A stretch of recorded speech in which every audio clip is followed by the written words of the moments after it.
Good morning. Well, it's morning here anyway. I don't know if it's morning where you are or not, but it's morning here. I was going to give just a quick update. I haven't updated June yet, and I wanted to very quickly do that. And I wanted to talk really quick about a topic. I may do it on this video. I may do it on a separate video. We're going to see. Probably separate video, fine on me. I wanted to talk about what I read in June.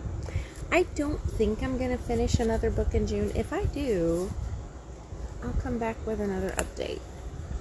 But I don't think I'm going to finish another book in June. So June was another finish of Pride and Prejudice by Jane Austen. Always a good read. I enjoy it so much. I'm physically reading it. I listened to it. I was listening to it when I finished it earlier this month, and I'm physically rereading it now. You know, next month is Jane Austen July, and the read for this year's Mansfield Park, and of course I'm trying to kind of enjoy my Jane Austen material along the way, and I just decided I wanted to go ahead and go back through physically instead of listening, go back through physically Pride and Prejudice, and that's what I'm doing, and I'm enjoying it. Christie by Catherine Marshall. If you haven't read that book, it's so good. Christie is a young girl who goes to the Appalachians. She goes to teach school at a mission school, and I have helpers, and these are very poor people. They are full of superstition, and suspicion, and they have their own ways of doing things. I really have some helpers over here, and she is young. She's 19. She has a lot to learn. And she learns. She kind of grows up amongst these people, and she falls in love with them. It really is a modern classic. It's an incredible book, rich in faith. I watched the program when I was young, the TV show, and I always intended to read the book. I never did until this year, and I could not believe that I hadn't read it before, because wow, was I missing out. I was missing out. It's an incredible book. Embers in the London Sky by Sarah Sundin. I had read one other book by Sarah Sundin and had liked it, had really enjoyed it. I believe it was entitled Until Leaves Fall in Paris. I think that was the name of it. The Embers in the London Sky was okay, but okay is all I could really say. It was okay. It started out really, powerfully, and I really thought it was going to be a tense book, but it started out with these people it's during World War II.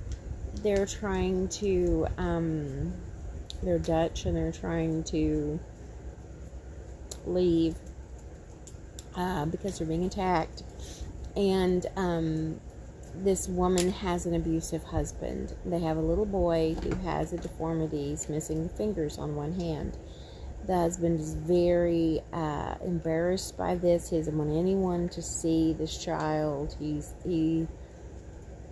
sees this child as, he devalues this child, and because of this, and he's very abusive to the woman. And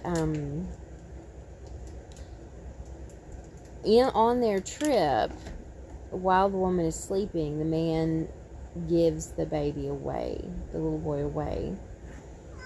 And so this book is the mother trying to find him. And I expected a lot more drama. Instead, I was very surprised by how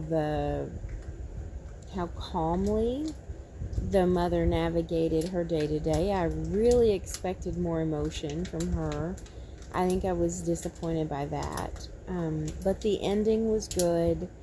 And I think if you want just kind of a warm, fuzzy romance that has in the background a story that could have been developed much better, this is not a bad book for that.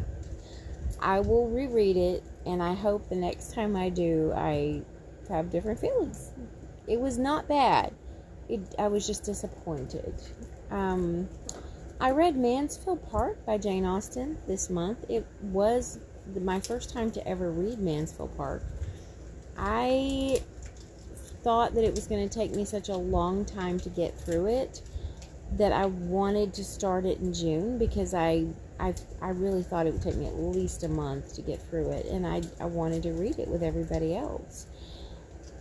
But less than a week was what it took for me to finish Mansfield Park, because I really loved Mansfield Park. I really did. I loved it so much. It is now one of my top favorite books ever. And I am rereading it already. Mansfield Park, these three sisters marry. Now, the sisters are fairly well off. You know, they're all right. They're better than typical, I think, from what I can see. One marries very well. One marries a clergy, and one marries, kind of rebels against the family and marries a sailor. That's what I think he is. And thus begins the process of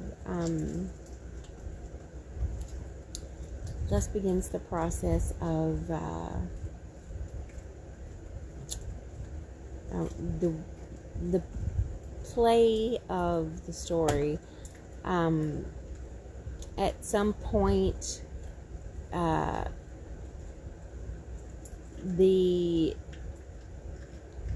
one of the nieces moves in with the family, and it's her upbringing in the wealthier part of the family, and all the things that she learns and notices, all the things they all learn, you know. I wish I could share more, but I don't want to spoil it for everyone that's about to read it. But there are so many insights in this book, and it's not like Fanny would not be who she was without having had both sides of her experience, and her extended family wouldn't be who they are without her experience being part of their experience. It just, the richness of the whole thing, I'm still not finished processing it. It's a beautiful book. I highly recommend it. We only give 5 stars, and I would give it 10, you know. I read the second volume in the journals of Emma M. Lyon. The first volume I really didn't like. I found it boring and meaningless. I did not enjoy it at all. The second volume, which is the one I just finished this month, that was fun. That was really fun. And if you like Jane Eyre, you should really read it, because she gets a center stage part in it. I really enjoyed the second one. I found it to be fun, engaging. We're finally getting into the story. We're finally seeing, you know, what's going on, and so it was better. I read Shattered Sanctuary by Nancy Mell. I really enjoyed that. Nancy does such an incredible job. She probably, out of everyone, she's one of the top authors, does one of the most incredible jobs of sharing faith. She'll share, like, how do you weave faith into a truly how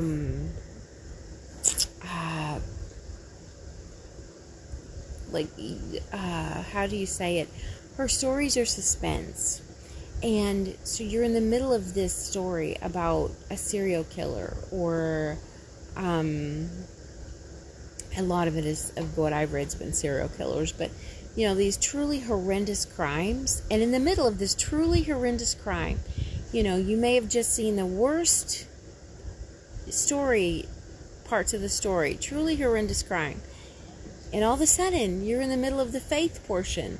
She's so good at bringing faith into what you would see as everyday life. Like, not as a sermon, but as this is how you just walk faith, even in really awful circumstances. And, if you're someone who's walking and working in the middle of these awful circumstances, how do you bring faith into it? I just feel like she's so good at that.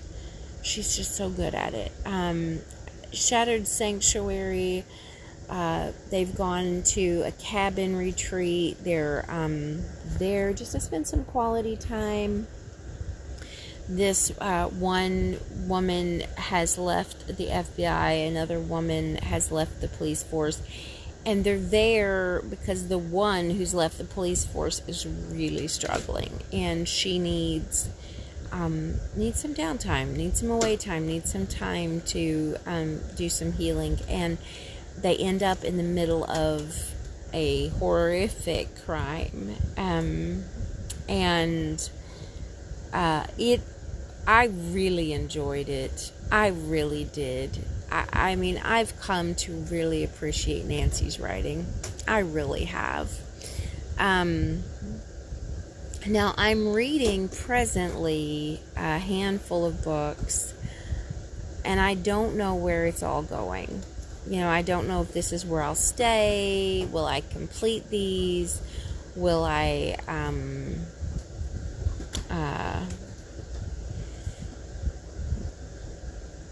think they're terrible, wonderful? I think most of what I'm reading, it's impossible for me to think it's terrible. I will say, Christy was my buddy read with my friend Beth, and I forgot to mention that, but that was my buddy read for June with my friend Beth. I highly recommend that book. The richness of faith that's in that book. As I was reading that book, every part of me just desired to sit with the Bible. And when a book can bring you to that place, that's a true gift. That's a true gift. Beautifully rich story. I will read it again. I will.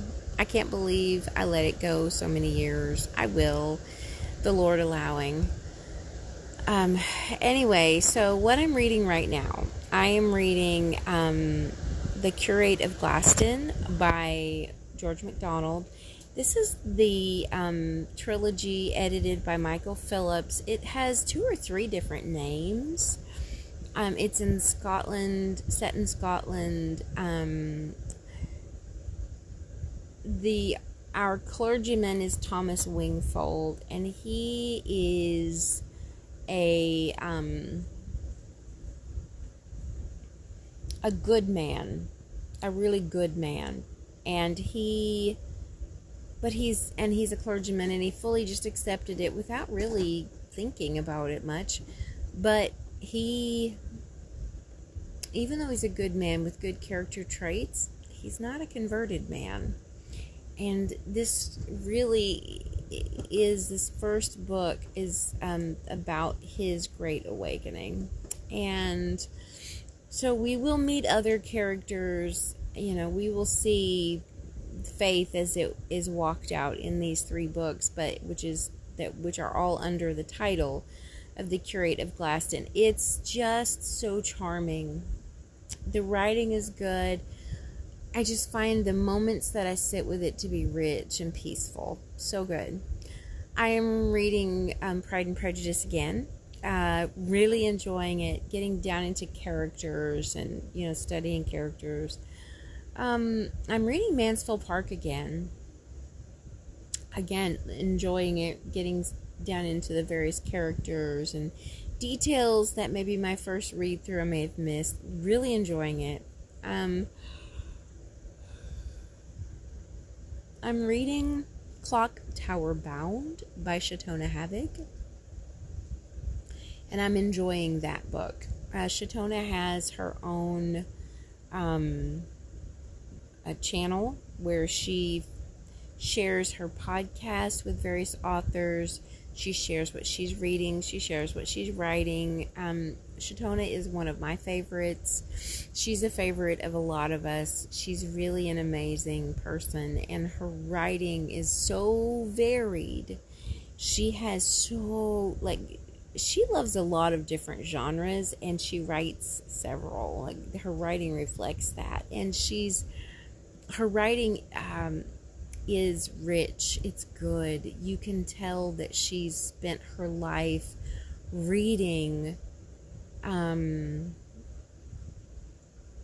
older books, classic books that have character, books that were written not just to sell a book, but to love the written word and to share meaning and thought and a good story. She's a master at sharing those. I go to her to really be enriched by written words and find books that will give me that. And I have found so many different authors that I adore now because I first heard about them from her.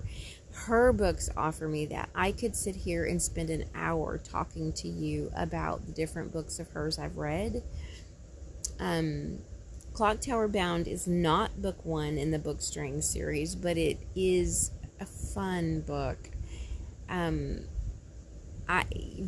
don't have to read the books in order, but I suggest it because books will mention other books. I just think it's fun to read in order, but you don't have to.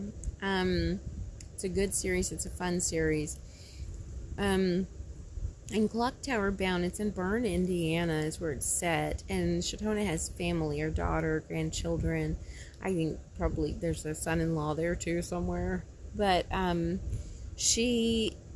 they're there in Bern, Indiana, and this book is set there, and so they're these two best friends, and they were running a bookstore together, and then they had a falling out, and one of them started a bookstore across the street. So now they're both hurting, wishing that they still had each other as the close friends, and they're both trying to run these bookstores. And Miles and his little parrotlet, will go, Atticus is the name of the parrotlet, will go and help them try to get their businesses going, but also,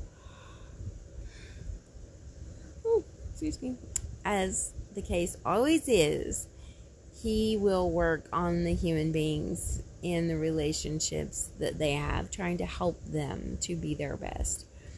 I love these stories. I really do.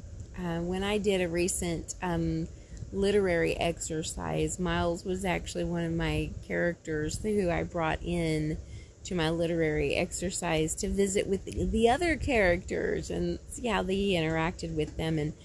And I just really could see Miles as the one who would go around. He would get to know every single character, and then if someone was struggling to get along with somebody else, he'd be right there. His whole goal would be not really to have a good time himself, but to bring peace and bring, reconciliation. He's the peacemaker.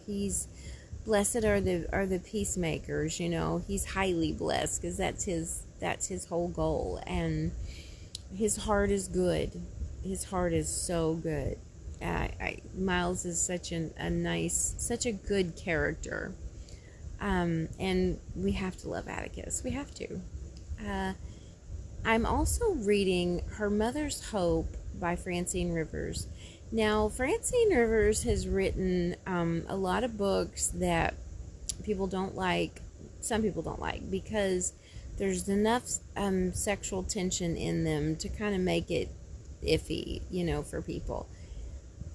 Her Mother's Hope is a completely different kind of book from that. Marta is where we start, and she's extremely mistreated by her father, and she is sent away to a housekeeping school with the goal that she will learn housekeeping well enough that she can come back and work, and he will glean all of her paychecks and she will do all the work. And Marta is very bitter. She wanted to go to university, and she's very bright and capable.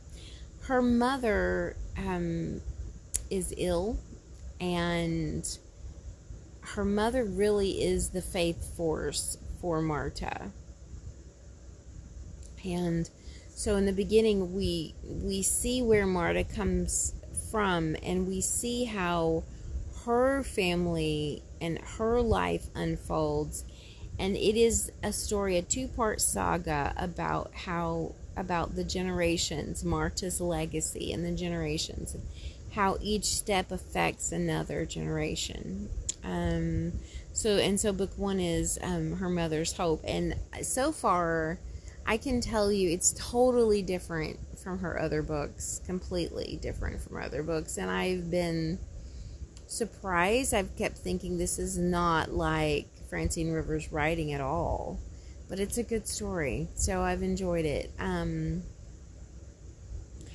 Right now that's all I'm reading, and I'm sure it won't be all I read, but right now that's all I'm reading. And